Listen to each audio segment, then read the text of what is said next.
Bismillahirrahmanirrahim. Assalamualaikum warahmatullahi wabarakatuh. Perkenalkan, saya Nuranisa Kamil Azmi dengan nomor induk mahasiswa L1A021107 dari kelas C Program Studi Hubungan Internasional Universitas Mataram. Pada kesempatan kali ini saya akan membahas tentang mengapa Marxisme atau komunisme ini bertentangan dengan Pancasila. Sebelum ke pembahasan mengenai mengapa Marxisme dan komunisme ini bertentangan dengan Pancasila, terlebih dahulu saya akan menjelaskan mengenai pengertian dari komunisme dan Marxisme ini. Yang pertama yaitu komunisme. Komunisme adalah ideologi politik yang didirikan atas dasar keyakinan bahwa masyarakat dapat mencapai kesetaraan dan menghilangkan kepemilikan pribadi atas alat-alat produksi dan mereka kembali untuk dikendalikan oleh negara. Tujuan dari komunisme ini yaitu menciptakan masyarakat tanpa kelas di mana setiap orang akan berhak berkontribusi berdasarkan kemampuan mereka dan menerima sesuai dengan kebutuhan mereka.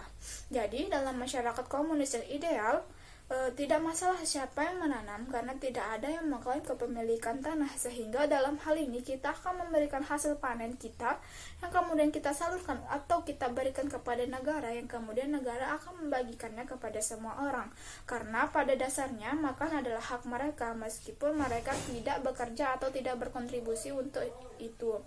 Yang selanjutnya yaitu Marxisme. Marxisme adalah teori kelas pekerja dan metode pembebasan diri yang didasarkan dengan metode analisis sosial ekonomi serta menggunakan metodologi yang dikenal sebagai materialisme historis untuk menganalisis dan mengkritik perkembangan masyarakat kelas dan khususnya kapitalisme dan peran perjuangan kelas dalam perubahan ekonomi, sosial, dan politik sistemik.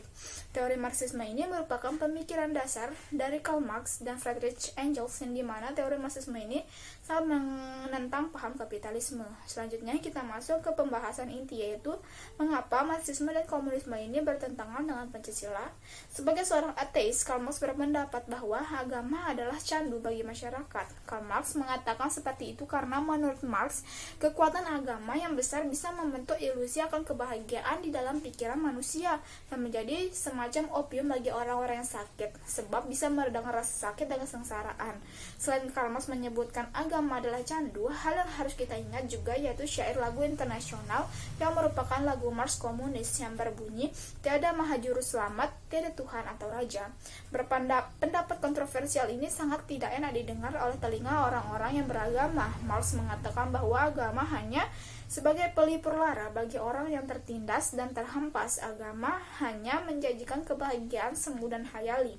Karena itu, untuk mencapai kebahagiaan yang nyata dan sejati, manusia harus menghapus kebahagiaan ilusif yang diajarkan oleh agama. Oleh karena itu, karena paham Marxisme dan komunisme ini merupakan paham yang anti Tuhan dan anti agama, maka paham tersebut dilarang di Indonesia karena bertentangan dengan ideologi Pancasila, yaitu ketuhanan yang Maha Esa. Apalagi Indonesia saat ini sudah mengakui secara resmi keberadaan 6 agama yang melarang adanya tindakan diskriminasi, intimidasi, maupun intervensi dalam menjalankan ibadah sesuai dengan agamanya masing-masing.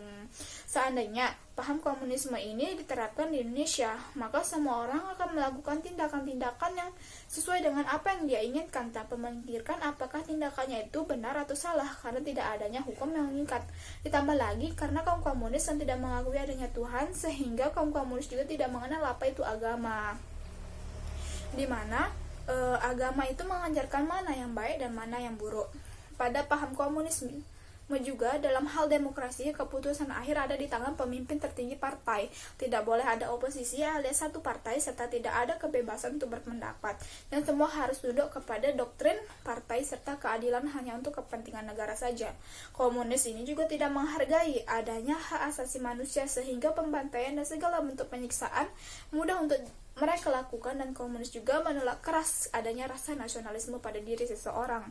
Berbeda halnya dengan Pancasila yang menerapkan asas monoteisme, di mana hak asasi manusia dilindungi tanpa melupakan hak-hak minoritas. Nasionalisme juga dijunjung tinggi, tidak ada dominasi partai, terdapat oposisi dan bebas untuk mengeluarkan pendapat sesuai dengan peraturan yang berlaku.